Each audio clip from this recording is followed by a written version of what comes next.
Hello, কি খবৰ?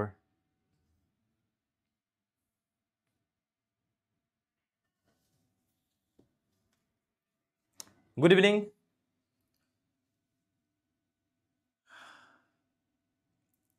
বাৰু মই লাইভটোত আহিছে না প্ৰথমতে চেক কৰি লৈছো দেই 2 মিনিট ধৈৰ্য ধৰা যিকেজন লাইভত আহিছা লিংকটো শ্বেয়াৰ কৰা সোনকালে যাতে আমি আৰম্ভ কৰিব পাৰো সকলোৱে একেলগে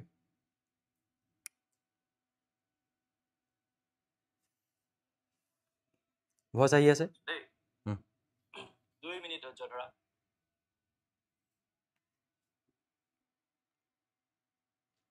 সো আজিৰ ক্লাছটো এটা বিশেষ ক্লাছ হ'ব কিয়নো মই জনাই আছিলো যে আমি জ্ঞানম ফিজিক্স বুলি আকৌ নতুনকৈ এটা চেনেল ষ্টাৰ্ট কৰিছো নতুন মানে এনেকুৱা নহয় যে আগৰটো আমি এৰি দিলো আমাৰ মেইন চেনেলটোতো আছে বাট জ্ঞানম ফিজিক্স জ্ঞানম কেমিষ্ট্ৰি এনেকৈ ধৰণে কেইটামান আমাৰ চেনেলটোৰে কেইটামান সাব চেনেল এতিয়া নতুনকৈ আমাৰ ষ্টাৰ্ট হ'ব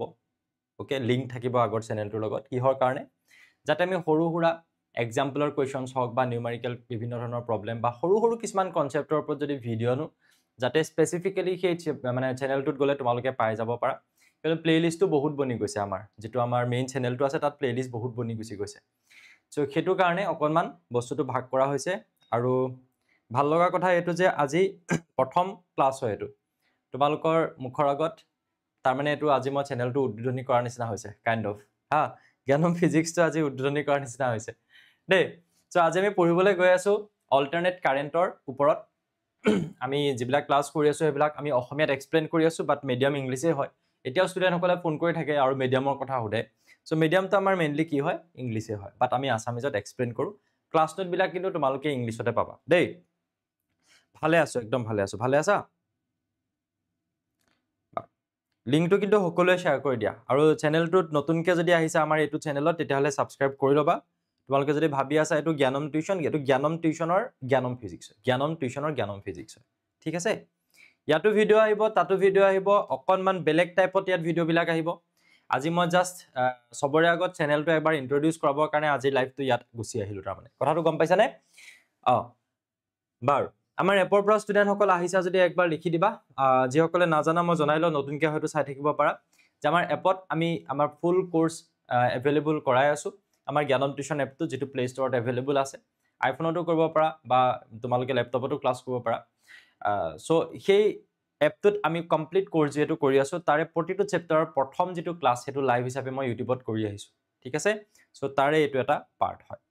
সো বি সিৰিয়াস আমি খুব ভালদৰে আমি চেপ্টাৰটো মন দি প্লানি পঢ়িব লাগিব আজি যেহেতু আমি চেপ্টাৰটো আৰম্ভ কৰিম আৰু খুব মানে একদম পুৰা ফেমাস এটা চেপ্টাৰ ন অল্টাৰনেটিং কাৰেন্ট ইয়াৰ কনসেপ্ট বুজিবলৈ অকণমান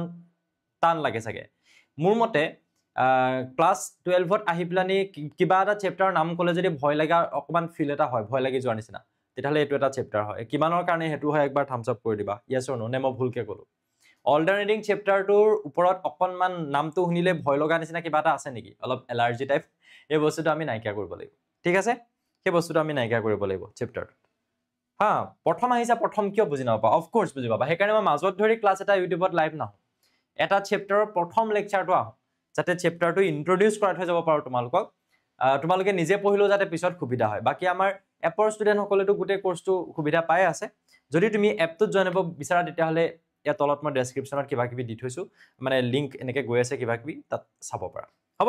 আৰম্ভ কৰো সব ৰেডি যদি একবাৰ ৰেডি লিখি দিবা আমি এই বস্তুটো কথা কৈ আছো যে জ্ঞানম টিউশ্যন চেনেলটো খুলিলে তাতে তোমালোকে এতিয়াৰ কাৰণে দুটা চেনেল দেখি আছা ফিজিক্সৰ বাবে তুমি ইয়াতে দেখি পাবা জ্ঞানম ফিজিক্স বুলি সো যেতিয়া হোম পেজটোত যাবা চেনেলটো খুলি হোমত যেতিয়া যাবা তেতিয়া তোমালোকে এতিয়ালৈকে তাত দুটা চেনেল দেখি আছা এটা হৈছে Gyanam tuition live specially this channel is for class 10th live যত ক্লাস 10ৰ আমাৰ ম্যাথমেটিক্সৰ লাইভ আছে এতিয়ালৈকে তাত বেলেগ একো দিয়া হোৱা নাই ইন ফিউচাৰ যদি আমি কিবা ভাবো তেতিয়াহলে সোৱা দেখা পোৱা যাব কিন্তু ইয়াত এটা বস্তু জানি লোৱা এসএছৰ ষ্টুডেন্টৰ বাবে এটো কেতিয়াও নহয় এটো সদায় ক্লাস 10 বা 9ৰ ষ্টুডেন্টৰ কাৰণে থাকিব আৰু ক্লাস 11 বা 12 অৰ্থাৎ এইচএছৰ বাবে এই জ্ঞানম ফিজিক্স যেটো তোমালোকে দেখিছা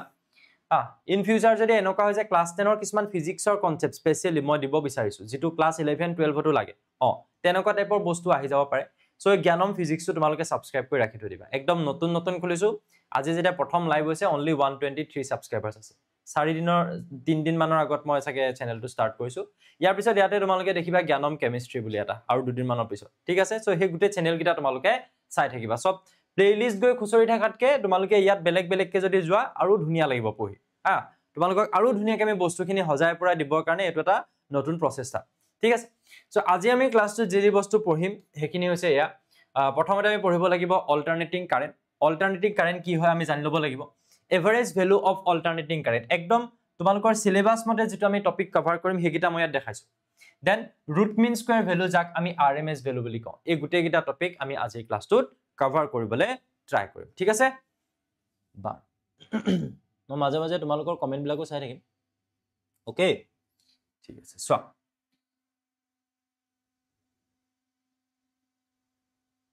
বাৰ এটা কথা হল এই চ্যাপ্টাৰটো আৰু তোমালোকৰ কোনটো চ্যাপ্টাৰ আছিল এই দুটা চ্যাপ্টাৰ তোমালোকৰ এটা ইউনিটত আহি থাকিব মই এটো প্ৰথমতে একবাৰ কৈ যাও 6 and 7 চ্যাপ্টাৰ 6 প্লাস চ্যাপ্টাৰ 7 দুটা আহি যায় তোমালোকৰ কিহত আহি যাব ইউনিট 4ত আহি যাব কোড আহি যাব ইউনিট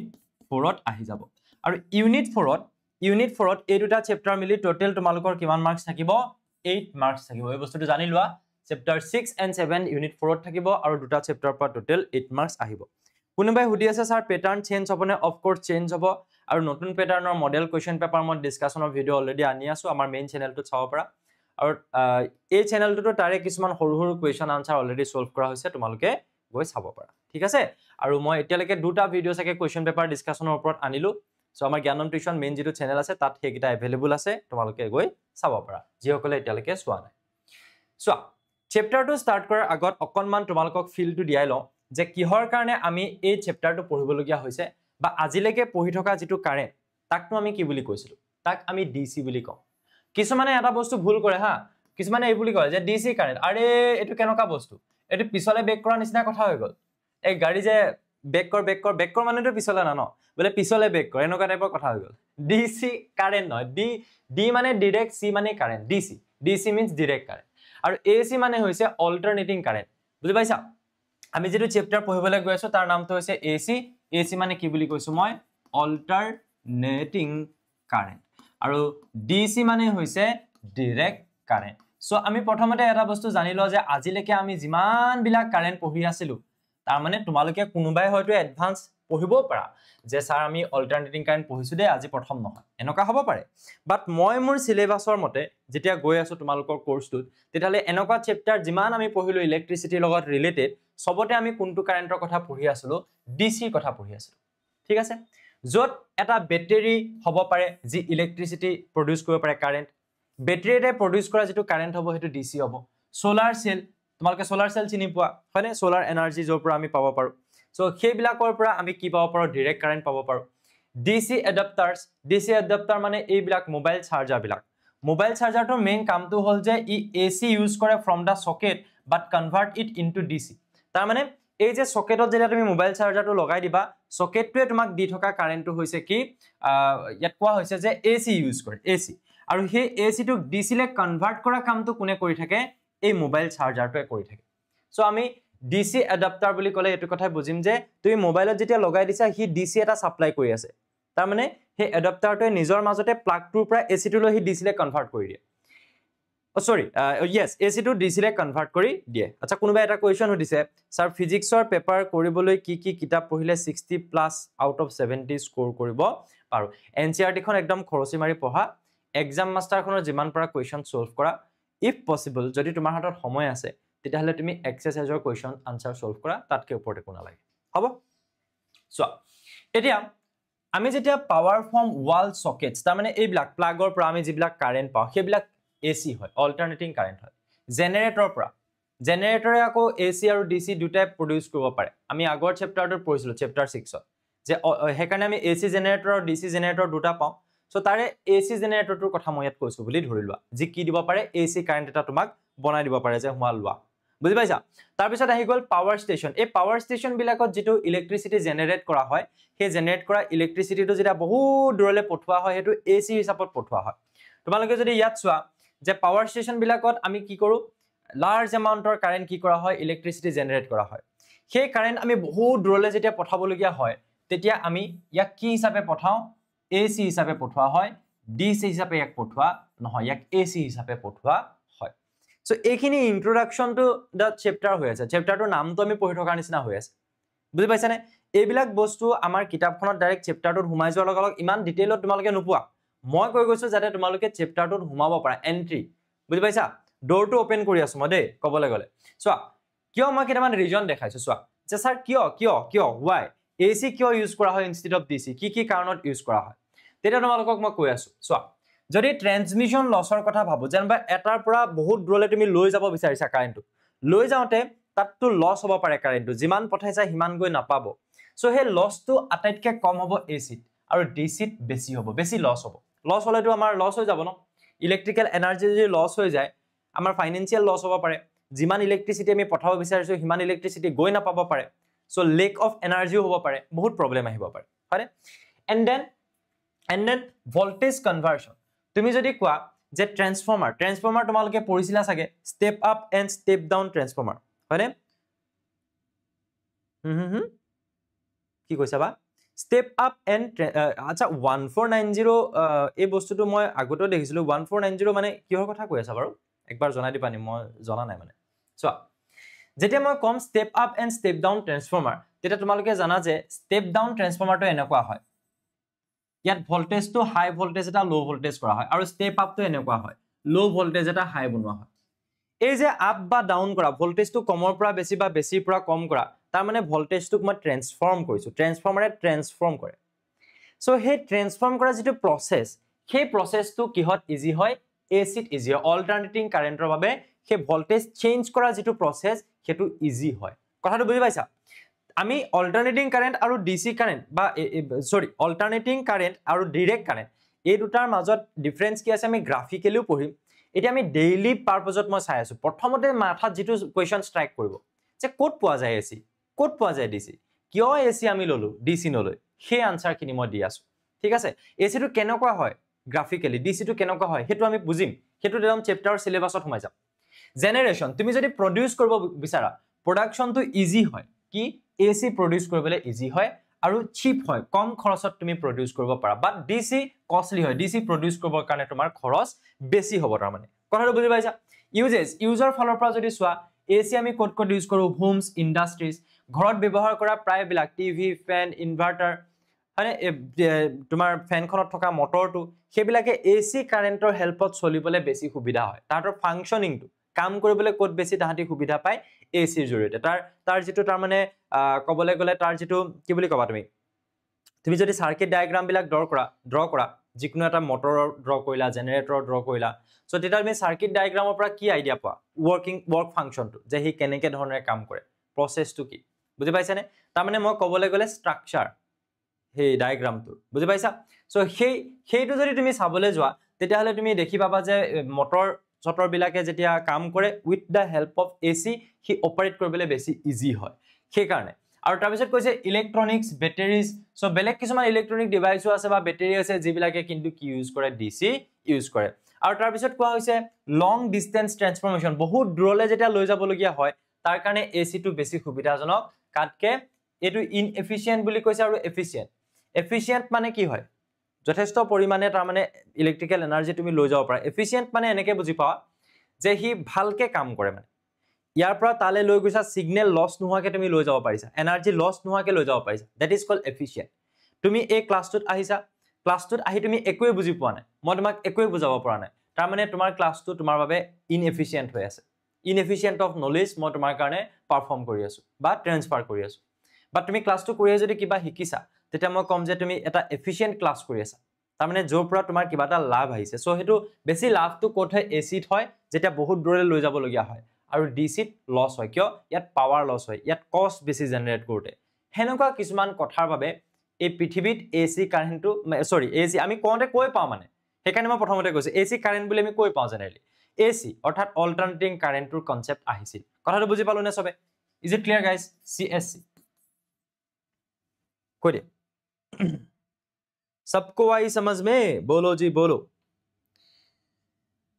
যদি নতুনকে আহিছা চেনেলটোত সাবস্ক্ৰাইব কৰি থোৱা আমাৰ জ্ঞানম টিউচনৰ জ্ঞানম ফিজিক্স চেনেলটো ওকে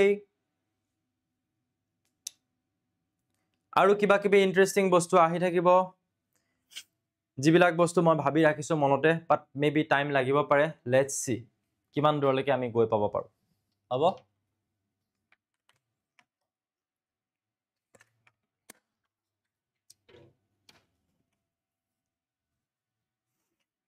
ওকে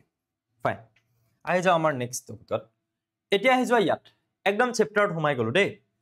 এবাৰ কোনোবা মাজতে আহি প্লানি ভাবিব পাৰা ন যে আমি কি পঢ়ি আছো হেকাৰণে তোমালোকে এটো চাই থাকা আমি কি পঢ়ি আছো আমি ক্লাস 12 ফিজিক্সৰ চ্যাপ্টাৰ 7 অল্টাৰনেটিং কাৰেন্ট এটো আমাৰ লেকচাৰ নাম্বাৰ 1 এটো আমি পঢ়ি আছো সো আইতে অল্টাৰনেটিং কাৰেন্ট বুলি কওঁতে আমি দুটা পইণ্ট ইয়াতে লিখিছো প্ৰথমটো হল যে magnitude changes continuously with time তুমি যদি অল্টাৰনেটিং কাৰেন্টৰ কথা কোৱা তাত ম্যাগনিটিউডটো কন্টিনিউয়াসলি চেঞ্জ হৈ থাকে সাপোজ মই তোমাক এটা সাৰ্কিটৰ কথা কলো কি কলা ভোল্টেজ কনভাৰ্সনটো ৰিপিট কৰি দিব স্যাৰ ভোল্টেজ কনভাৰ্সন মানে তোমাক সাপোজ মই কলো যে ট্ৰান্সফৰ্মাৰ কি থাকে মিউচুৱেল ইন্ডাকশন হয় ইয়াত দুটা কয়েল এনেকে থাকে বুজি পাইছা এটুক কোৱা হয় কি বুলি এটুক কোৱা হয় স্টেপ ডাউন তুমি দেখিছানে বাৰু যে ইয়াত প্ৰাইমেৰী কয়েল এটু সেকেন্ডাৰী এটু প্ৰাইমেৰী কে সেকেন্ডাৰীত কমকে নাম্বাৰ অফ টাৰ্নছ আছে যদি এনেকুৱা হয় স্যাৰ যে ইয়াত প্ৰাইমেৰী কয়েলটোত নাম্বাৰ অফ টাৰ্নছ কমকে আছে আৰু সেকেন্ডাৰীটোত বেছিকে আছে হা যদি এনেকুৱা হয় তেতিয়াহলে মই তাক নাম দিম কি বুলি মই নাম দিম step up step down to sir কি হ'ব নামেই হৈছে ডাউন তাৰমানে তুমি এনেকে ভাবা সাপোজ 220 ভোল্ট এটা আছে নহয় তাক সাপোজ 110 ভোল্ট সাপোজ কৰি দিলে সো স্টেপ ডাউন কৰা এটোৱে আৰু ভোল্টেজটো তুমি সাপোজ ইনক্ৰিজ কৰিব বিচাৰিছা সাপোজ 220 ভোল্ট আছিলে তাক তুমি suppose 300 volt for example suppose মই কলো 180 ভোল্ট আছিলে তাক তুমি 220 ভোল্ট বনাব বিচাৰিছা সো ইয়াত ভোল্টেজটো বাঢ়ি গৈছে এই যে ট্ৰান্সফৰমেশনটো কমৰ পৰা বেছি পৰা কম এই বস্তুটো কৰিবলে কোট সুবিধা হয় এসি কাৰেন্টৰ ক্ষেত্ৰত মানে সৰি আকৌ কৈ আছো এটা কথা এসিৰ ক্ষেত্ৰত সুবিধা হয় এটো ভুল মোৰো হৈ যায় তাৰ মানে হেকাৰণে মই তোমালোকক প্ৰথমতে সাৱধান কৰিছো এসি কাৰেন্ট আমি কৈ পাও AC alternating current okay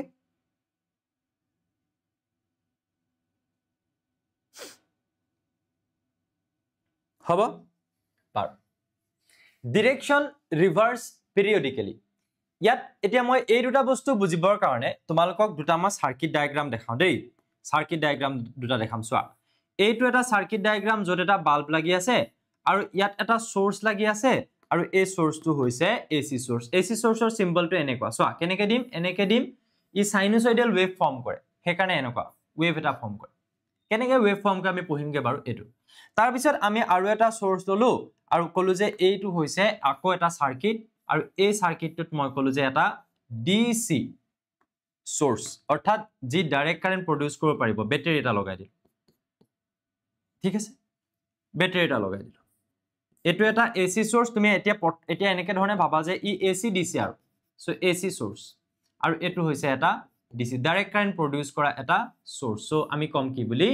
DC source AC কি হ'ব এসিত এনেকুৱা হ'ব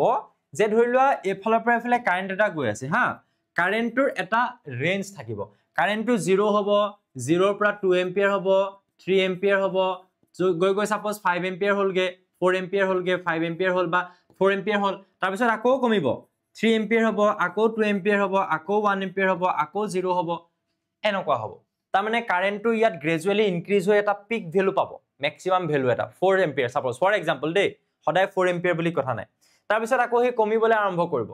আৰু কি হ'ব কাৰেন্টটো যদি এইটো ডিৰেকশনত ফ্লো কৰি আছিল নহয় অকমান পিছত কাৰেন্টটো অপোজিট ডিৰেকশনত ফ্লো কৰিব এটা পিৰিয়ডিক্যালি যেনেকৈ তোমালোকৰ ক্লাস বিলাক ফিজিক্সৰ class suppose 40 minute after 40 minute chemistry class start হ'ব আফটাৰ 40 মিনিট সাপোজ ম্যাথমেটিক্সৰ ক্লাস ষ্টাৰ্ট হয় হেকাৰণে আমি কও পিৰিয়ড এটা নিৰ্দিষ্ট সময়ৰ মুৰে কিবা এটা ৰিপিটিশন আহি থাকে নতুন এটা ক্লাস ষ্টাৰ্ট হয় ঠিক তেনেধৰণে নিৰ্দিষ্ট এটা সময়ৰ মুৰে ইয়াত কি হ'ব কাৰেন্টটো যদি এফালে গৈছে তাৰ পিছত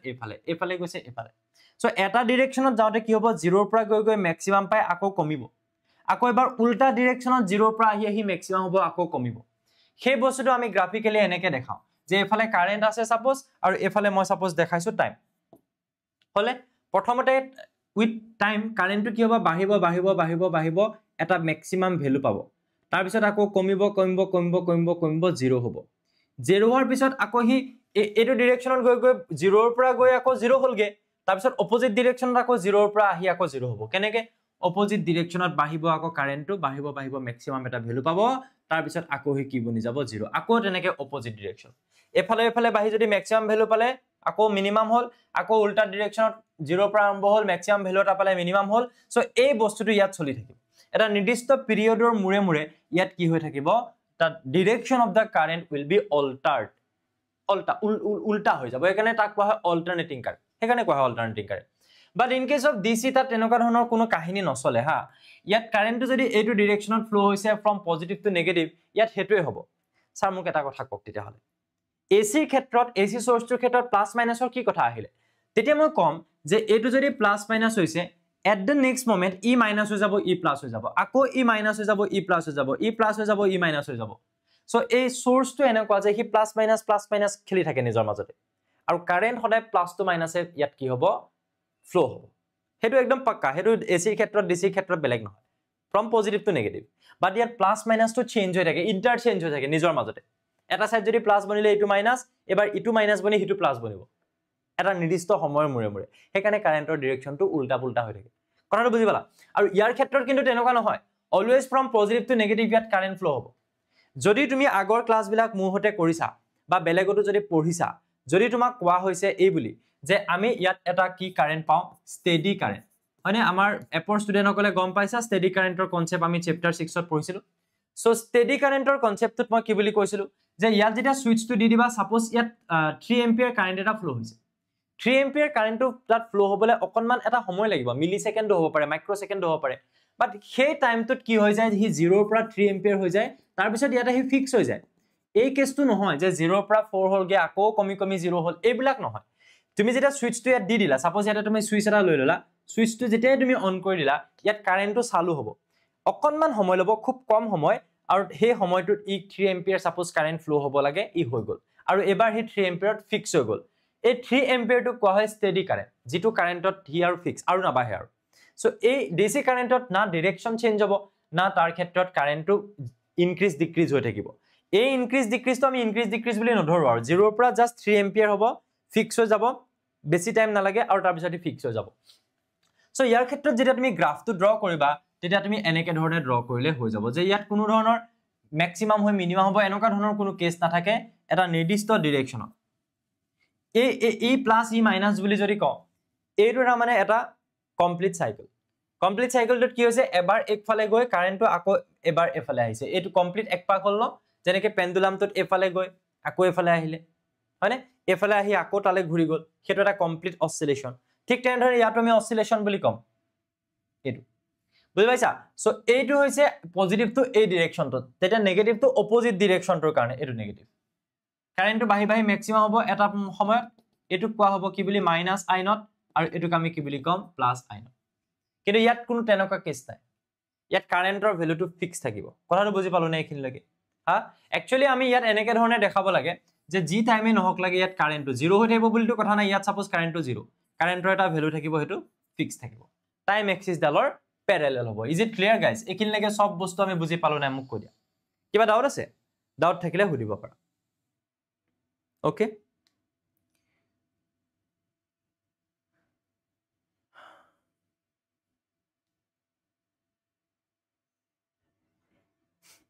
সবে কৈ দিয়া CSC মানে ক্লিয়াৰ সুপাৰ ক্লিয়াৰ হা যে বুজি যদি পাইছা ক্লিয়াৰ যদি বহুত ভালকে বুজি পাইছা তেতিয়ালে সুপাৰ ক্লিয়াৰ আৰু আমাৰ ষ্টুডেন্ট বিলাকে আৰু বেলেগ কিবা কিবি উলিয়াই দিলে DC CC ডায়মণ্ড ক্লিয়াৰ হা GC বুলি উলিয়াইছিলে গোল্ডেন ক্লিয়াৰ এইবিলাক আৰু দি থাকা সবে বুজি পালো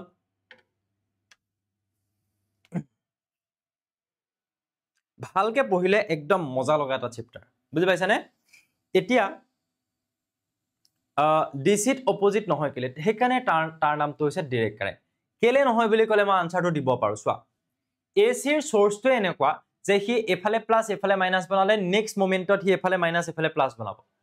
বাট বেটাৰিটো তেনেকুৱা নহয় তুমি চাবাচোন বেটাৰিটা যেতিয়া তুমি বজাৰৰ পৰা কিনি আনিবা তেতিয়াহ'লে বেটাৰীটো ধৰা বন্ধা এফালে পজিটিভ আৰু এফালে নেগেটিভ হ'বই আৰু প্লাছ মাইনাছটো তাত অল্টাৰ হৈ নাথাকে বুজি পাইছা অল্টাৰ যেতিয়া হৈ নাথাকে তাত কাৰেণ্টটো অল্টাৰ হৈ থাকিব নোৱাৰে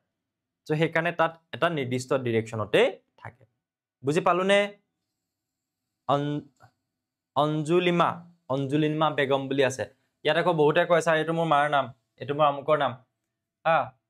সো ভাল কথা নিজৰ একাউণ্ট নথকা বিলাকে মই ভাল বুলি কম এতিয়ালৈকে মাক দেউতাকৰ মোবাইলে ইউজ কৰি আছে থাকে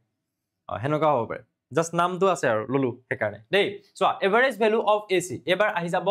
অল্টাৰনেটিং কাৰেন্টৰ এভাৰেজ ভ্যালু ঠিক আছে এইখিনিৰ পৰা বস্তুবিলাক অকনমান কেনেকুৱা হ'ব মই কৈ দিও এই চেপ্টাৰটোত বস্তুবিলাক অলপমান থিওৰি দৰে লাগিব থিওৰিটিকেল তাৰমানে থিওৰিটিকেল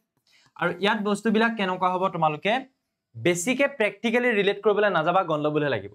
তুমি যিমান পাৰা হিমানে তুমি ম্যাথমেটিক্যালি ৰিলেট কৰিবলৈ যাবা ঠিক আছে যিমান পাৰা বস্তুবিলাক ম্যাথমেটিক্যালি যিমান পাৰা বস্তুবিলাক গ্ৰাফিক্যালি তুমি বুজিবলৈ ট্ৰাই কৰিবা তুমি গ্ৰাফটো বুজিবলৈ ট্ৰাই কৰিবা যিমান পাৰা ঠিক আছে খুব বেছিকে আমি সাৰ্কিটটোত যদি ঘুমাই যাও ইয়াত প্ৰবলেম হৈ যাব বুজি পাইছানে খুব বেছিকে আমি যদি সাৰ্কিটটোত ফোকাস কৰিবলৈ যাও গণ্ডগোল হৈ যাব যেটো হসা হেতু হসা আৰু বুজি পাইছানে যদি মই তোমালোকক কইলো যে নহয় একদম তুমি পুৰা ফিল কৰি পাব লাগিব একদম সব বস্তু মানে ইমাজিন কৰিবলৈ অলপ দিগদাৰ হেকাৰণে ফিজিক্সৰ পেপাৰখনো আমি ভাগ কৰি লব পাৰো থিওৰিটিকেল পোৰশন এটা থাকে তাত বুজি পাইছানে অলপমান তাক আমি এনালাইটিকেল ফিজিক্স বুলি কওঁ হেকাৰণে পিছত গৈ ডাঙৰ হলে পঢ়িবা এনালাইটিকেল ফিজিক্সত জেনাৰেলি তোমাৰ ম্যাথমেটিক্যালি বা গ্ৰাফিক্যালি বস্তুবিলাক বুজি পাবলৈ ট্ৰাই কৰিবলগীয়া হয় তাত ম্যাথমেটিক্যাল ফৰ্মুলা তাত ইন্টিগ্ৰেশন ডিফাৰেন্সিয়েশন অৰ্থাৎ ক্যালকুলেশন এই বস্তুবিলাকৰ ওপৰত আমি বেছি ফোকাস কৰিম rather than আমি সেই বস্তুটো খুব প্ৰ্যাকটিক্যালি যেনেকৈ তোমাক মই যেতিয়া স্পিড বা ভেলোসিটি বা এক্সিলাৰেশনৰ কথা কওঁ বা ডিসপ্লেসমেন্টৰ কথা কওঁ তেতে গাড়ী এখন ইয়াৰ পৰা ইয়ালৈকে গৈছে ৰিলেটিভ ভেলোসিটিৰ কথা কৈ এইবিলাক ইমাজিন কৰিবলৈ ভাল হয় ৰিয়েল লাইফ প্ৰ্যাকটিক্যাল বা এক্সাম্পল লৈ but in case of some physics তাত আমি কিছুমান বস্তু ম্যাথমেটিক্যালি আৰু গ্ৰাফিক্যালি উইথ দা ফৰ্মুলা আমি বুজিবলৈ বেছি সুবিধা হ'ব দেই সো প্ৰথম কথা আজিৰ ক্লাছটো এটা পিছৰ যিবিলাক বস্তু হ'ব হেবিলাক তোমালোকে ম্যাথমেটিক্যালি অলপমান বুজিবলৈ ট্ৰাই কৰিবা ঠিক আছে ইয়াত আমি ইন্টিগ্ৰেশন ডিফাৰেন্সিয়েশনৰ হেল্প লবলৈ গৈ আছো বাৰ এতিয়া যেতিয়া মোক কোৱা হ'ব এভাৰেজ কাৰেন্ট যেতিয়া মোক কোৱা হ'ব কি বুলি এভাৰেজ কাৰেন্ট তোমালোকে জানা নেকি বাৰু যে কাৰেন্ট মানে কি হয় কাৰেন্ট মানে হৈছে চাৰ্জ পাৰ ইউনিট টাইম যে তুমি যদি কোৱা যে এইটো স্যাৰ এটা কণ্ডাক্টৰ হয় আৰু এই কণ্ডাক্টৰটোত এটা ক্ৰস সেকশনাল এৰিয়াৰ মাজেদি চাৰ্জ পাৰ হৈ যাব সো মই যদি কওঁ পাৰ সেকেন্ডত বা পাৰ ইউনিট টাইমত প্ৰতি একক সময়ত কিমান চাৰ্জ তাৰ মাজেদি পাৰ হৈ যাব সাপোজ টি টাইমত পাৰ হৈ যায় সো পাৰ সেকেন্ডত কিমান পাৰ হৈ গল টি টাইমত কিমান পাৰ হৈ গল কিউ চাৰ্জ তো তেতিয়ালে 1 সেকেন্ডত পাৰ সেকেন্ডত কিমান পাৰ হৈ গল কিউ বাই টি সেইটোকে আমি কি বুলি কওঁ কাৰেন্ট গতিকে I = কি হয় কিউ বাই টি I = কি হয় কিউ বাই টি খুব কম সময়ৰ বাবে একদম ইনস্ট্যান্টলি টাইম ডিউৰেশনটো জাস্ট একদম প্ৰায় খুব কম সময়ৰ বাবে যদি হয় ইন্টাৰভেলটো যদি এপ্ৰক্সিমেটলি আমি যদি এই কেছটো লৈ লওঁ যে limit delta T tends to 0 এই কেছটো তেতিয়াহলে আমি ইয়াত কি বুলি লিখিব পাৰো আমি লিখিব পাৰো যে I = dq by dt আমি কি বুলি লিখিব পাৰিম I = dq by dt এনেকৈ আমি লিখিব পাৰো কোনবাই হয়তো এই বস্তুটো আজিলৈকে জনা নাছিলা তেতিয়াহলে জানি যোৱা আচ্ছা কোনবাই কৈছে নোটস কৰিম নেকি সো এই ক্লাছটোত মই তোমালোকক দি দিম এপটোত গৈ তোমালোকে ফ্ৰীলি কোৰ্সটো পাৰচেজ নকৰাকে তোমালোকে ফ্ৰীলি পাব পৰাকে মই এভেইলেবল কৰাই দিম গতিকে ক্লাছটোত এতিয়া লিখিব নালাগে ডাউনলোড কৰি লবা প্ৰিন্ট আউট কৰি লবা ঠিক আছে এতিয়া চোৱা I = dq by dt মই লাষ্টত কৈ দিম ক'ত পাবা তোমালোকে এইটো তোমালোকে আহিব পাৰা এতিয়া তুমি ইয়াৰ পৰা আৰু এটা বস্তু বনাব পাৰা যে dq = I into dt কি বনাব পাৰা dq = I into dt তুমি এই নাম্বাৰ 1 আৰু এই নাম্বাৰ 2 এই বস্তু কেইটা জাস্ট ফোকাস কৰা তোমাৰ হাতত তোমাৰ আনসাৰ আহি যাব কি উলিয়াব লাগে তুমি AC ৰ এভাৰেজ ভ্যালু উলিয়াব লাগে এভাৰেজ ভ্যালু অল্টাৰনেটিং কাৰেন্টৰ এভাৰেজ ভ্যালু মই কৈছো যে বস্তুবিলাক অকনমান ম্যাথমেটিক্যালি যাবলৈ ট্ৰাই কৰিবা বুজি পাইছা সো যদি মই ইয়াৰ এভাৰেজ ভ্যালুটো উলিয়াবলৈ যাও মই কি কৰিম চাই থাকা এভাৰেজ ভ্যালুটো যেতিয়া মই উলিয়াবলৈ যাম কি কৰিম চাই থাকা দেই মই লিখিম ওপৰত টোটেল চাৰ্জ যদি মই কওঁ যে এটো এটা কণ্ডাক্টৰ হয় মই ৰিলেট কৰিবলৈ ট্ৰাই কৰিম ষ্টিল মই আছো মই তোমালোকক অকমান ৰিলেট কৰিবলৈ ট্ৰাই কৰিছো প্ৰ্যাকটিক্যালি যে ধৰি লোৱা এই কণ্ডাক্টৰটোত ধৰি লোৱা dq চাৰ্জ পাৰ হৈ গল dt টাইমত খুব স্মল এটা টাইমত খুব স্মল এমাউন্টৰ চাৰ্জ পাৰ হৈ গল এতিয়া মই যদি কওঁ যে টোটাল কিমান চাৰ্জ পাৰ হৈ গল এটা টাইম ডিউৰেচনত সাপোজ মই কি কৰিলো মই ইন্টিগ্ৰেশন এভাৰেজ কাৰেন্ট বুলি কোৱাৰ লগে লগে কাৰেন্ট মানে charge divided by time so এই টোটাল চাৰ্জ ডিভাইডেড বাই টোটাল টাইমটো মই যেতিয়া উলিয়াবলৈ যাম হেতু আমাৰ এভাৰেজ কাৰেন্ট হৈ যাব এটু কবলে গলে আমাৰ কি হৈ যাব এভাৰেজ কাৰেন্ট আৰু এটু কবলে গলে ইনস্ট্যান্টেনিয়াস কাৰেন্ট আমি তেনেকে বুজিব পাৰো এটা এভাৰেজ কারেন্টটো যেতিয়া আমি উলিয়াবলৈ যাম তেতিয়া আমি এই q টু q বুলি লিখি ইন্টিগ্ৰেশন dq বুলি লিখিব পাৰো নেকি বাৰু স্যাৰ একদম পাৰো কিয়নো ইন্টিগ্ৰেশন অফ dx মানে হৈছে x তেতিয়া হলে আপুনি ইন্টিগ্ৰেশন অফ dq বুলি কলে মই q বুলি কোৱাত কি আপত্তি আছে একদম কব পাৰে আপুনি সো মই এই যেটো এক্সপ্ৰেশন আছে তাক মই এনেকে লিখি লব পাৰো নেকি যে ইন্টিগ্ৰেশন অফ dq তাক মই t বুলি নিলিখি ইন্টিগ্ৰেশন অফ dt বুলি স্যাৰ মই লিখিব পাৰো নেকি অফ কোৰ্স তুমি লিখিব পাৰা because integration of dt মানে t integration of dq মানে q হয় তাৰ পিছত স্যাৰ কি কৰিম মই কলো যে তুমি এটা লিমিট লোৱা তুমি ইয়াত এভাৰেজ ভ্যালু যে উলিয়াবা তুমি প্ৰথমতে উলিয়াবা কিহৰ বাবে for a complete cycle এবাৰ তুমি যেটো বস্তু উলিয়াবলৈ গৈ আছা for a complete cycle আমি দুটা উলিয়াম half cycle and complete cycle sir কি হয় এইটা বস্তু কি হয় half cycle কি হয় complete cycle তেতিয়া মই কলো যে তোমালোকে যে এতিয়া গ্ৰাফ এটা দেখিছিলে এফালে টাইম এফালে কাৰেন্ট তাত তোমালোকে এই যে গ্ৰাফটো যে এনেকে দেখিছিলা এটো হৈছে এটা হাফ সাইকেল আৰু এটো হৈছে এটা কমপ্লিট সাইকেল এটা কমপ্লিট সাইকেল মানে তুমি হাফ কিটাক যদি একেলগ কৰি দিয়া তুমি সোয়া এটা কমপ্লিট সাইকেল পাই যাবা এটো কথাটো বুজি পাইছা এতিয়া মই যেতিয়া হাফ সাইকেল বুলি কম বা কমপ্লিট সাইকেল বুলি যেতিয়া মই কম তেতিয়া মোৰ এই কমপ্লিট সাইকেলটো তুমি এনেকে ভাবি লোৱা যে ধৰিলা এটা সাৰ্কুলাৰ পাথ আছে তাত সম্পূৰ্ণ এপাক ঘুৰিবলৈ যেটো সময় লাগে তাক আমি কি বুলি কওঁ টাইম পিৰিয়ড বুলি কওঁ স্যাৰ কি বুলি কওঁ টাইম পিৰিয়ড সো মই কলো যে ইয়াৰ পৰা ইয়ালৈকে টোটাল যেটো টাইম লাগিব কাৰেন্টটো হেতু হৈছে t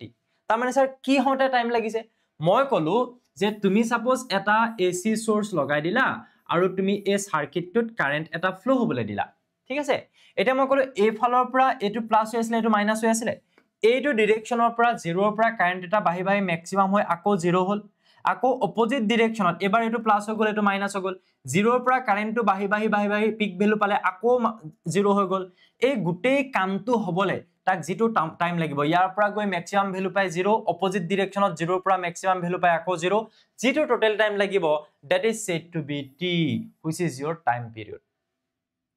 মই ধৰিলো এই গুটেই কামটো হওঁতে তাত যেটো চাৰ্জ ফ্লো হয় হেতু 0 ৰ পৰা t টাইমত ফ্লো হয় 0 ৰ পৰা t টাইমত তাৰ মানে টোটাল কমপ্লিট সাইকেলটো বুলি যদি কোৱা তেতিয়াহলে টাইমটো কিমান লবা কমপ্লিট টাইম পিৰিয়ডটো লবা এটা সাইকেলৰ বাবে কমপ্লিট টাইমক কোৱা হয় টাইম পিৰিয়ড ক্যাপিটেল টি ৰে বুজোৱা হয় ওকে সো হে এই যেটো ইন্টিগ্ৰেশন আমি কৰিছো কিউক আমি dq বুলি লিখিম টিক আমি dt বুলি লিখিম হৈ গল টাইম আহি যাব বাট তাত লিমিটটো যদি লগাও যে কোৰ পৰা কলৈকে টাইমটো কমপ্লিট সাইকেলটো টাইমটো ইয়াত স্টাৰ্ট হ'ব ইয়াত শেষ হ'ব সো 0 ৰ পৰা t লৈকে এই বস্তুটো সবে বুজি পাইছো না এবাৰ ইয়েস অৰ নো থাম্বস আপ কৰি দিলে হল মোক এনেকে থাম্বস আপ কৰি দিলে মই বুজি পাই যাম যে স্যাৰ ওকে গৈ থাকক আপুনি আগলে এখিনি বুজি পাই আছো ঠিক আছে কোৱা ওকে ওকে নে ওকে ইয়াৰ পিছত আমি পিছৰ খিনিলে যাব পাৰো নেক্সট কি কৰিম চাই থাকা নেক্সট মই ইয়াৰ হেল্প লবলৈ গৈ আছো ইয়াৰ কাম হৈ গল ইয়াৰ হেল্প লবলৈ গৈ আছো হা কোৱা বুজি পাই আছা নে বাৰু নেক্সট আমি কি কৰিম চাবা 0 to t এই dq ঠাইত মই বহাই দিম I dt আৰু এফালে 0 to t dt 0 to t dt এটো মই ৰাখি দিলো বাৰু একেলগে আমি ইন্টিগ্ৰেশন কৰি বা তুমি এটো কৰিও যাব পাৰা কিয়নো তুমি dt ৰ ইন্টিগ্ৰেশন কিমান পাবা t পাবা তাৰ পিছত লিমিট বহুৱা 0 to t সো তলত তোমাৰ লিমিট তুমি জানা নাই বাৰু ইন্টিগ্ৰেশন কি কৰিবা আপাৰ লিমিট t ঠাইত আপাৰ লিমিট বহুৱা মাইনাস t ঠাইত লোৱাৰ লিমিট বহুৱা t - 0 আলটিমেটলি কি হ'ব টোটাল টাইম t হ'ব লিখি গলো একেবাৰে বাৰে ইন্টিগ্ৰেশন লিখি থকাতকে আৰু ওপৰত মই এটা কাম কৰিম এই ইয়াৰ হেল্প লম 0 to t আছে তো dq ঠাইত মই I dt লিখি দিম কি লিখি দিম I dt লিখি দিম কি লিখি দিম I dt এখিনলৈকে হল এতিয়া নেক্সট স্টেপটোত মই কি কৰিম চাই থাকা দেই এখিনলৈকে আমাৰ হৈ গল যে আমি পালো এতিয়ালৈকে কি I average is equals to ওপৰত থাকিলে 0 to t I dt আৰু তলত থাকিলে t এতিয়া I ঠাইত মই কি লিখিব পাৰো I not sin omega t আৰু এফালে থাকিলে dt আৰু তলত থাকিলে time period total time to t sir গণ্ডগোল লাগি গল নহয় আপুনি আকৌ এটো কি নতুন বস্তু লিখিলে এইটোৰ ঠাইত এটা এক্সপ্ৰেছন লিখিলো I naught sin omega t এটো আকৌ কেনেকুৱা বস্তু তেতিয়া মই কলো যে এই মাত্ৰ যে অল্টাৰনেটিং কাৰেন্টৰ গ্ৰাফটো দেখাইছিলো এনেকে ধৰণে যে গ্ৰাফটো দেখাইছিলো নহয় সেই গ্ৰাফটো দেখাওতে তোমালোকক মই ইয়াত পিক ভ্যালু এটা দেখাইছিলো চোৱাচোন এনেকুৱা ধৰণে গ্ৰাফটো দেখাইছিলো বাট ইয়াত বেলেগ বেলেগ এটা সময়ত ধৰিলোৱা এই দখত এইটো এটা টাইম এইটো নিৰ্দিষ্ট সময় এটা সময়ত ইয়াত যেটো ভ্যালু আছে এই টাইমটোত এটো যেটো কাৰেন্টৰ যেটো ভ্যালু পাইছা সেই ভ্যালুটোক আমি কওঁ কি বুলি ইনস্ট্যান্টেনিয়াস ভ্যালু যাক I বুলি কোৱা হয় যে সেই সময়টোত কিমান হৈ আছে সাৰ্কিটটোত কাৰেন্ট তুমি যেনেকৈ কৈছা যে এই এসি সোৰ্সটো লগাই দিয়াৰ মাত্ৰ ইয়াত কি হ'ব ইয়াত কাৰেন্টটো যেটো ফ্লো হ'ব কাৰেন্টৰ ভ্যালুটো কমৰ পৰা বেছি হৈ আকৌ কম হ'ব 0 ৰ পৰা পিক ভ্যালু এটা পাই আকৌ 0 হ'ব সো চেঞ্জ হৈ থাকিব বাট নিৰ্দিষ্ট এটা সময়ত বলে এই সময়ত তাত কিমান হৈ আছে 0 ৰ পৰা বাহি গৈ আছে সাপোজ 0 2 4 6 আকৌ 4 3 2 0 সো এই বস্তুটো সাপোজ হৈ আছে আৰু কিবা মই দেখালো আমঠতে কমৰ পৰা বেছি হৈ আকৌ কমিছে নিৰ্দিষ্ট এটা সময়ত কিমান হৈ আছে 4 এম্পিয়াৰ নে 6 এম্পিয়াৰ নে 3 এম্পিয়াৰ নে 2 এম্পিয়াৰ নে সেই বস্তুটো হৈছে I আৰু হেতু লোৱাৰ ফৰ্মুলাটো হৈছে I naught মানে হৈছে পিক ভ্যালু যে ম্যাক্সিমাম কিমান হৈছে সাপোজ ইয়াত 6 হৈছে সো 6 টো I naught হল হেতেন হা I naught তাৰ পিছত আহে সাইন এটো এটা সাইন মানে ওয়েভৰ নিচিনা হয় সাইন ফাংশনৰ দ্বাৰা বুজোৱা হয় ওমেগা মানে হৈছে ইয়াত এঙ্গুলাৰ ফ্ৰিকোয়েন্সি যে ইয়াত তোমালোকে ফ্ৰিকোয়েন্সি বুলি গলে গম পাইছা যে 1 সেকেন্ডত কিমান বাৰ তাত অসিলেশন হৈছে এনেকে 1 সেকেন্ডত কেইবাৰ হৈছে বহুত বাৰ হৈ যায় বুজি পাইছা এই ওমেগাটোক আমি কি বুলি কম এঙ্গুলাৰ ফ্ৰিকোয়েন্সি আৰু এই টি টোক আমি কি বুলি কম তোমাৰ টাইম বুলি কম যে কোনটো সময়ত তুমি কৈছা ন ইনস্ট্যান্টেনিয়াস কারেন্ট ইনস্ট্যান্টেনিয়াস মানে নিৰ্দিষ্ট এটা মুহূৰ্তত আমুক সেকেন্ডত সেই তামুক সেকেন্ডটো কিমান সেই টাইমটো হৈছে এটো সো হেতু হৈছে এক্সপ্ৰেছন এই ওমেগাটো কৰ পৰা আহিছে omega is equals to angular displacement divided by time এটো এঙ্গুলাৰ ভেলোসিটিৰ নিচিনা হৈ আছে কথাটো বুজি পাইছানে যেনেকৈ আমি কম ভেলোসিটি মানে হৈছে ডিসপ্লেসমেন্ট ডিভাইডেড বাই টাইম তো এঙ্গুলাৰ ভেলোসিটি মানে হৈছে এঙ্গুলাৰ ডিসপ্লেসমেন্ট ডিভাইডেড বাই টাইম এটা এঙ্গুলাৰ ডিসপ্লেসমেন্ট আৰু এঙ্গুলাৰ ভেলোসিটি আৰু এঙ্গুলাৰ ফ্ৰিকোয়েন্সি দুটা বস্তুৰ মাজত অকনমান কনফিউজন এটা থাকে যেতিয়া আমি কম যে ধৰিলোৱা এক পাক কমপ্লিট কৰিছে তেতিয়াহলে তুমি তাত কবা কি যে টোটাল ডিসটেন্স কিমান কভাৰ হৈছে 360 ডিগ্ৰী তাৰ মানে কবলৈ গলে 2 পাই আৰু টোটাল টাইম কিমান লাগে t সো এইটো কি হয় যে টোটাল এঙ্গল কিমান কভাৰ কৰিছে ডিভাইডেড বাই টোটাল টাইম কিমান লাগিছে এটোটো এঙ্গুলাৰ ভেলোসিটি হল বাট হে কমপ্লিট এক পাক হবৰ কাৰণে যেটো টাইম লাগিছে এটো t সো আমি যেতিয়া টাইমটো টাইম পিৰিয়ড লম আৰু টোটাল এঙ্গলটো যেতিয়া 2 পাই লম তেতিয়া আমি যেটো বস্তু পাম হেতু কি হ'ব ওমেগা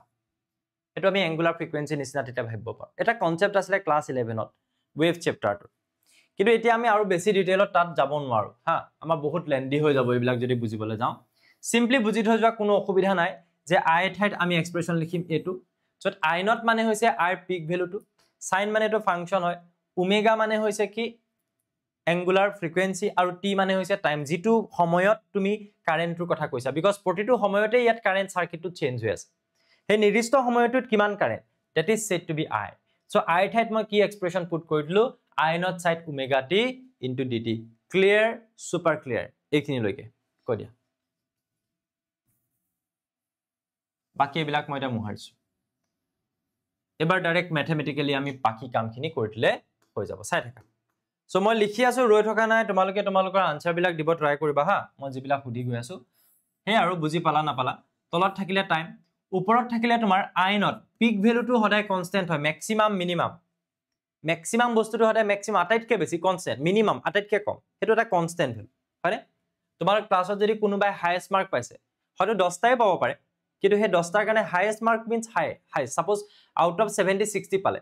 65টাই পালে বাট 60 টো এটা কনস্ট্যান্ট হাইয়েস্ট ন হাইয়েস্ট মাৰ্ক 60 আৰু 59 কেটা হ'ব নোৱাৰে 60 10টাই পাব পাৰে বাট 60 টোৱে হাইয়েস্ট সো হাইয়েস্ট বা পিক ভ্যালু বা লোয়েস্ট ভ্যালু এবিলা সদায় কনস্ট্যান্ট হয় সো I naught টো কনস্ট্যান্ট হ'ব আৰু ভিতৰত থাকিব কিমান 0 to t sin omega t into dt তাৰ পিছত তুমি ইন্টিগ্ৰেশন কৰিবলৈ যোৱা ইন্টিগ্ৰেশন কৰিলে তলত থাকিলে t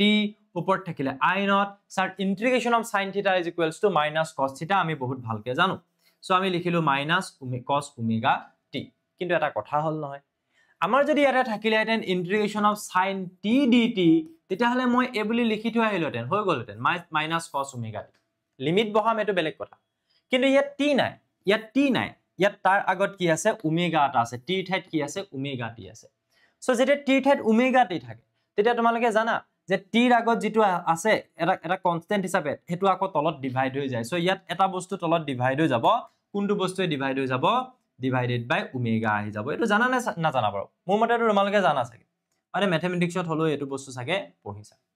সো আমি ইয়াৰ পৰা কি পালো এক্সপ্ৰেশনটোত মাইনাস cos ওমেগা টি সাইনৰ ইন্টিগ্ৰেশন কিন্তু ওমেগা টি আছে সো টিৰ আগত থকা হে কনস্ট্যান্টটো এজ এ মানে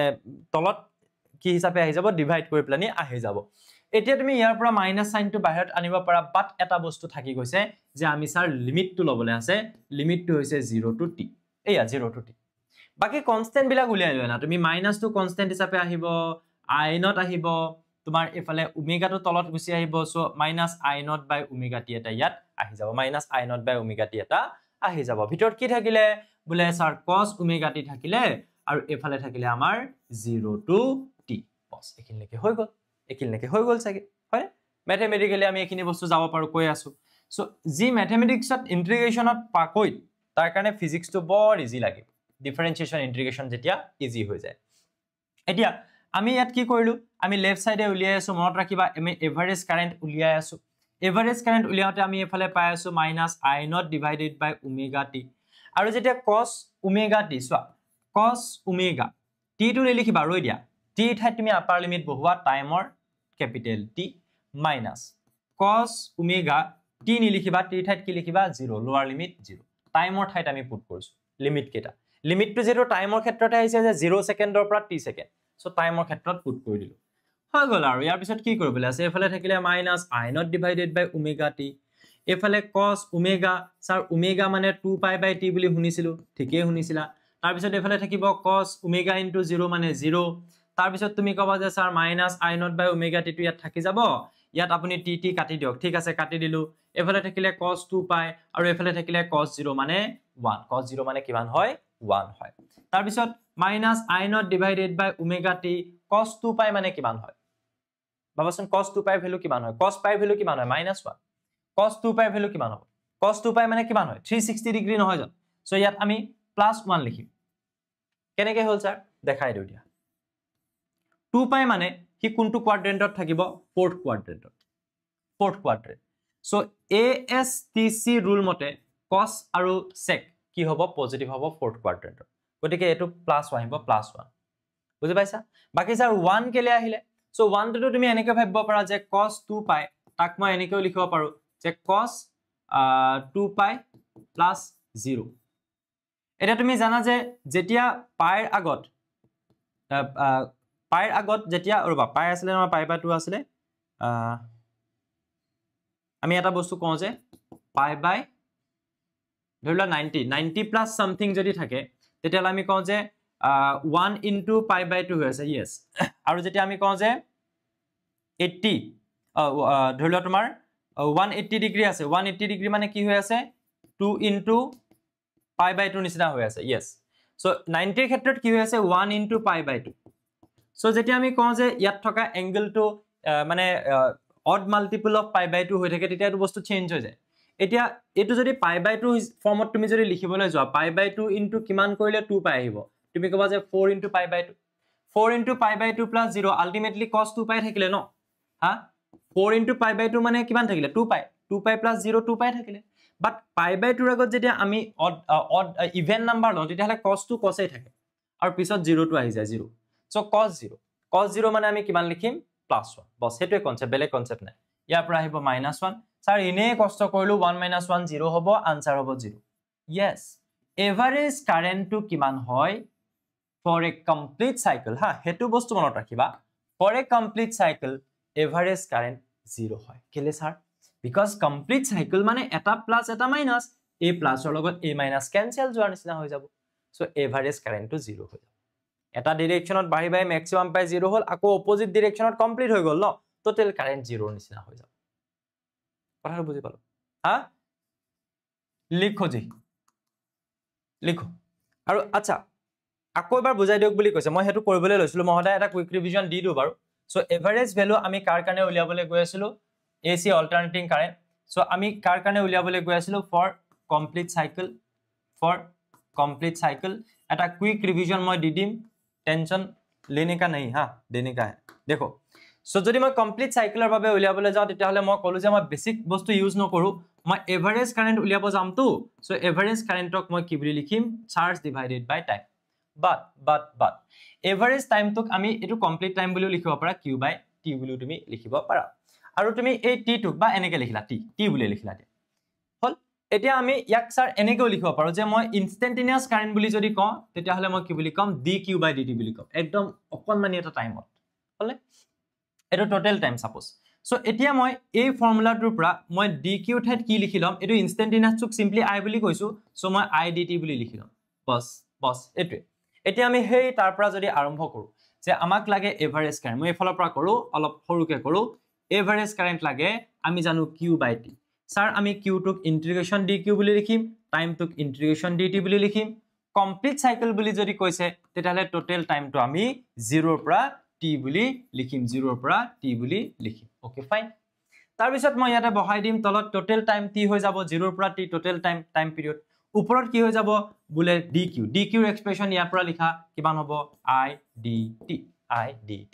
তাৰ পিছত তুমি কি কৰিবা তলত থাকিলে t ওপৰত কি থাকিব ওপৰত চাৰ 0 to t থাকিব i ঠাইত এটো instantaneous current so instantaneous current নিৰ্দিষ্ট এটা সময়ত কাৰেন্টটো আমি কেনেকৈ উলিয়াম ফৰ্মুলা আছে i not sin omega t এটো হৈছে ইনস্ট্যান্টেনিয়াস কাৰেন্টৰ formula i not sin omega t মনত ৰাখিবা বাকি মই বুজাই দিলো তাৰ পিছত আমি কি কৰিলো এফালে dt থাকিলে লিখি দিলো নেক্সট আমি যেটা ইন্টিগ্ৰেশনটো কৰিম তলত থাকিলে t ওপৰত 0 to t থাকিলে আৰু তাত কনস্ট্যান্ট হিচাপে কি উলাই গৈছে আহিব i not to maximum value constant ভিতৰত কি থাকি যাব স্যাৰ sin ওমেগা t থাকিব কি থাকিব sin ওমেগা t আৰু কি থাকিব dt সো এফালে থাকিব i not divided by t হলে আৰু ইয়াত ইন্টিগ্ৰেশন যেটা কৰিবা sin ৰ ইন্টিগ্ৰেশন আহিব মাইনাস cos আৰু ওমেগা t ঠাইত ওমেগা t লিখিলা বাট অকল t নাই ওমেগা আছে সো ওমেগা ৰে ডিভাইড হৈ যাব এটো জানা থাকে তাৰ পিছত আমি কি কৰিলো 0 ৰ পৰা t নেক্সট মাইনাস টো বাহিৰে উলাই লৈ না i not divided by omega t cos omega t upper limit বহাই দিয়া cos ওমেগাৰ ঠাইত ডাইৰেক্ট বহাই দিছো এটা 2 পাই বাই t লিখিব পাৰিবা upper limit t capital T minus cos lower limit omega into 0 তাৰ মানে 0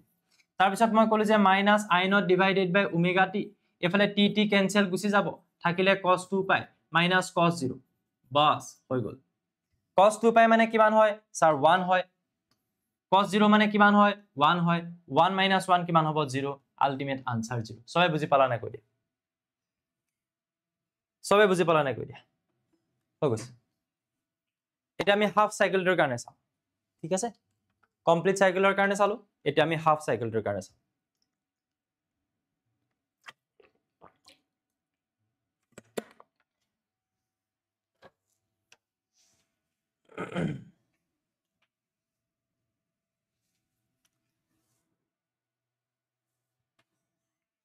হ'ব বুজিলে না সবে নাই বুজা average value of AC alternating current এবাৰ আমি কাৰ কাৰণে চাম বুলি কৈছো ফৰ হাফ সাইকেল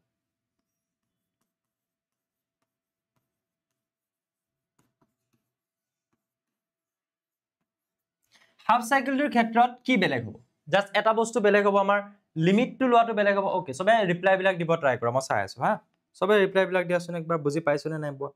হা কিছুমানে নতুনকৈ আহি আছে বুলি কৈ আছে বাৰ হাফ সাইকেলৰ কাৰণে যেটা চাবা কি কৈছা যে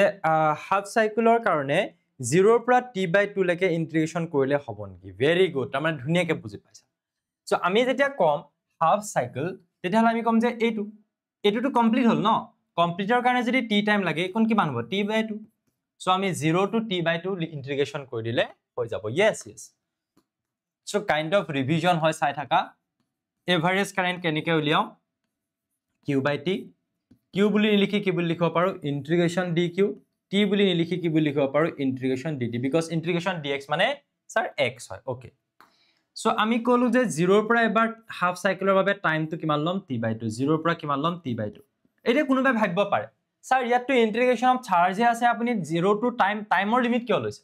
সেই টাইমটো চাৰ্জৰ লিমিটটো লৈছো তাৰ মানে যে 0 ৰ পৰা টাইমটো t/2 হোৱালৈকে চাৰ্জ কিমান ফ্লো হৈছে কথাটো বুজি পাইছা হেকাৰণে লিমিটটো হেতু লৈছো এটা নেক্সট মই কি কৰি আছো তলত হৈ যাব আমাৰ dt ইন্টিগ্ৰেশন কিমান হয় স্যাৰ t হয় তাৰ পিছত লিমিট লোৱা কিমান 0 to t/2 আলটিমেটলি t/2 আহিব তাৰ পিছত ওপৰত কি হ'ব ওপৰত লিমিট আছে 0 to t/2 আৰু dq মানে হৈছে dq মানে আমি কোৰ পৰা উলিয়াইছিলো যে dq যেহেতু I মানে হৈছে dq/dt ইনস্ট্যান্টেনিয়াস কারেন্ট গতিকে dq মানে কিমান হয় বুলি কৈছিলো idt dq মানে কিমান হয় idt সো dq ঠাইত তুমি idt বহাই দিয়া না idt বহাই দিয়া তাৰ পিছত কি কৰিবা স্যাৰ একে কাম কৰিম সো তলত থাকিব আপাৰ লিমিট t ঠাইত t/2 আৰু -0 লোৱাৰ লিমিট কিমান হ'ব 0 কৰিয়ে গৈছো একদম ডিটেইলত তাৰ পিছত ওপৰত কিমান হ'ব i সো আমি জানো যে ইন্টিগ্ৰেশন i ঠাইত আমি কি লিখো বুলি কৈছিলো i not sin omega t এটো ফৰ্মুলা হিচাপে মনত ৰাখা আৰু মই বুজাইও দিলো প্ৰথমতে তাৰ পিছত ইয়াত কি থাকিব স্যাৰ dt থাকিব তাৰ পিছত কি হ'ব তলত t/2 আৰু ওপৰত কিমান হ'ব i not as a constant আহিব সাইনৰ ইন্টিগ্ৰেশন কিমান হয় স্যাৰ এই মাত্ৰ কৈছিলে -cos omega t ইয়াত dt আছে ইয়াত কিন্তু omega t আছে অকল t নাই সো কি কৰিবা omega টা তলত এক্সট্ৰা আহি যাব আৰু ইয়াত কি হ'ব 0 to t/2 সব একে except the limit to বাদ দি সব একে সো এবাৰ তুমি কি কৰিবা i not আৰু 2 to ওপৰত উঠি যাব নেকি এনেকৈ থাকিলে 2 ওপৰত উঠি যাব তলত থাকিলে t মাইনাস টো বাহিৰলৈ উলিয়াই দিও ওকে উলিয়াই দিও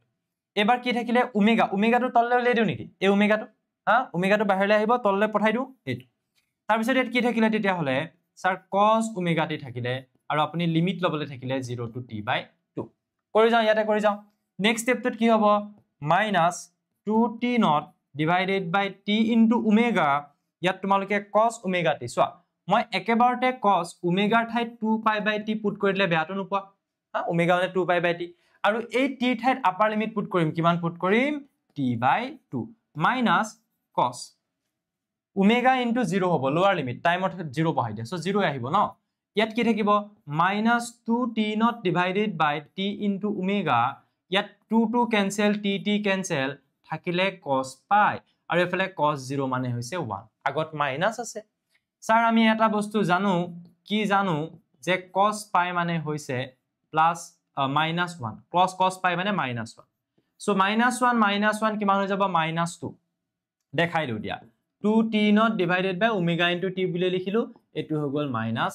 এটো হৈ গল কিমান -2 ঠিকে আছে নে বাৰু তাৰ পিছত তেতিয়া হলে আমি ফাইনালি যেতিয়া এভাৰেজ কাৰেন্টটো উলিয়াবলৈ যাম তেতিয়া হলে এফালে কি পাম মাইনাসে স্যাৰ প্লাস হৈ যাব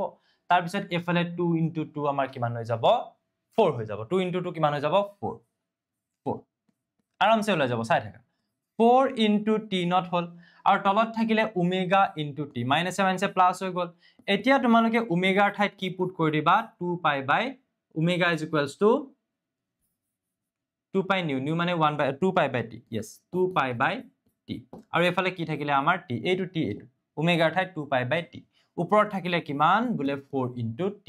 not হল নে বাৰু নেক্সট কি হ'ব স্যাৰ t ক্যান্সেল গুছি যাব আকৌ আচ্ছা ঠিক আছে কি থাকিলে বুলে 2π ওপৰত বুলে 4 into t not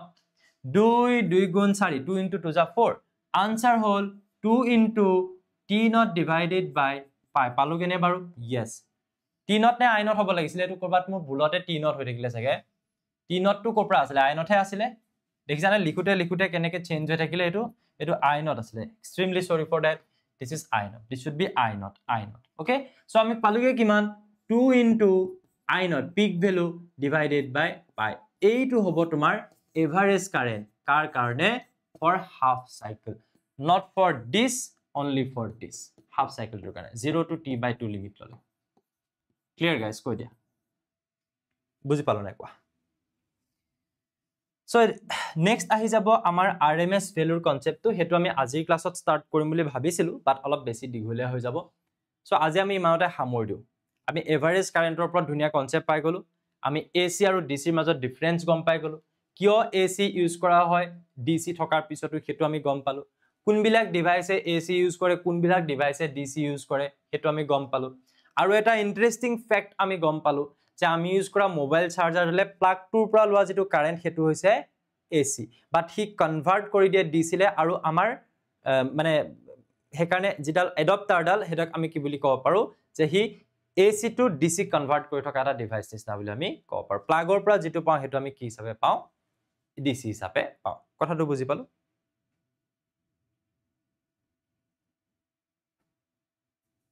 স্যাৰ মই বেটচটো ল'ব পাৰিম নে পাৰিবা এতিয়াও চলি আছে জ্ঞানম টিউচন এপটো ডাউনলোড কৰিবা বা ডেসক্ৰিপচনত মই লিংকটো দি দিম এপটো ডাউনলোড কৰিলে তাতে ক্লাছ 12ত গলে ফিজিক্সৰ বেটচ পাই যাবা হাফ সাইকেলৰ কাৰণে 0 পৰা t/2 লৈকে ইন্টিগ্ৰেশন কৰিলে হ'বনি ইয়েস বুজি পাইছো ওকে ঠিক আছে সবে একবাৰ মোক কৈ যোৱা বুজি পাইছা নে নাই পোৱা মই এই কথাটো তোমালোকক কৈ আছিলো যেটো ফেক্ট বুলি কৈছো এইটো কথা কৈ আছিলো কোনবা যদি ভাবি আছা কোনটো কথা কৈ আছো যে মই মোবাইল চাৰ্জাৰ কথাটো কিহৰ কাৰণে কৈছো বিকজ তুমি ডেইলি লাইফত ইউজ কৰা আটাইতকে এসি ডিসি ৰ যেটো एग्जांपल ল'ব পাৰা হেতু মোবাইল চাৰ্জাৰ সবে ইউজ কৰি থাকা সো হি এসি লয় আৰু তাক কোলে কনভাৰ্ট কৰি দিয়ে ইনটু ডিসি হেকাৰণে আমি যিবিলাক কৈছো ডিসি এডাপ্টাৰছ হেবিলাকে তাৰ মানে বৰ্ডৰ প্লাগটোৰ পৰা যেটো আমি কৈছো যে আমাৰ পাৱাৰ ফ্ৰম ওয়াল সকেটছ যেটো পাৱাৰ পাওঁ হেতু আমি এসি হিচাপে পাওঁ অল্টাৰনেটিং কাৰেন্ট হেতু কাৰণে বুজিলো ক্লাস 10 ৰ ক্লাস কেতিয়া হয়নো ক্লাস 10 ৰ একচুয়ালি ক্লাস মানে আমাৰ ৰেকৰ্ডেড কোৰ্স হয় সায়েন্সৰ বাবে যেটো আমাৰ এপত अवेलेबल হয় আৰু ম্যাথমেটিক্সৰ বহুতে কৈ আছে যে স্যাৰ লাইভ টু একচুয়ালি কেইটামান মাত্ৰ চেপ্টাৰ বাকি আছে বাকি প্ৰায় বিলাক চেপ্টাৰে আমাৰ ইউটিউবত কৰোৱা আছে তুমি যদি প্লেলিষ্টখন চেক কৰা যদি ক্লাস 10 ৰ হয় প্লেলিষ্টখন যদি চোৱা তুমি দুটা চেনেলতে চাবা জ্ঞানম টিউচন লাইভ প্লেলিষ্টখন পিছে প্ৰায় কমন আছে বাট কিবা যদি চেপ্টাৰ পনে তুমি জ্ঞানম টিউচন লাইভটোত গৈ হলো মোৰ মতে বহুতখিনি চেপ্টাৰছ কৰাই থোৱা আছে বুজি পাইছা নে সো হেখিনি ৰেকৰ্ডিং চোৱাচোন বাৰু হ'ব তাৰ পিছত আমি সময় সুবিধা মিলাই আৰু লাইভ আহিবলৈ ট্ৰাই কৰিম দেই ঠিক আছে আজি হামৰো তেতিয়ালে থ্যাংক ইউ বাই বাই নেক্সটৰ পৰা আকৌ ক্লাস বিলাক আমাৰ এপতে হ'ব যেসকল এপৰ ষ্টুডেন্ট আছে বা যেসকলে নাজানা তেওঁলোকক কৈ আছো কমেন্ট সেকশনত বহুতে লিখি থাকে sir next class next part so আমি প্ৰতিটো চেপ্টাৰৰ প্ৰথম পাৰ্টটো ইয়াত লৈ আনো তাত দুটা কথা আছে টু বি ফ্ৰেংক প্ৰথম কথাটো হ'ল যাতে আমি কেনেকৈ ক্লাস বিলাক কৰো তুমিলকে ডেমো ক্লাস হিচাপে চাই লৈ প্লানিত আমাৰ কোৰ্সটো ল'ব পাৰা হেতু প্ৰথম পইণ্ট সেকেন্ড পইণ্টটো হ'ল যে তোমালোকে যদিও ক্লাস নুলুৱাও তেতিয়াও এটলিষ্ট তোমালোকে ইন্ট্ৰোডাকশন হিচাপে ভিডিওটো যদি চাই লব পাৰা তেতিয়ালে এই চেপ্টাৰটো পিছলৈ তোমালোকক পঢ়িবলৈ সুবিধা হ'ব তাতে তোমালোকে নিজে পঢ়া বা বেলেগত পঢ়া যত নপঢ়া কাৰণে প্ৰথম ক্লাসটো মই জ্ঞানম টিউচনত এজ এ লাইভ লৈ আহো ঠিক আছে থ্যাংক ইউ আৰু জ্ঞানম ফিজিক্সও সাবস্ক্ৰাইব কৰি ৰাখি থবা তোমালোকে যিসকলে নতুনকে চাই আছে bye bye thank you good night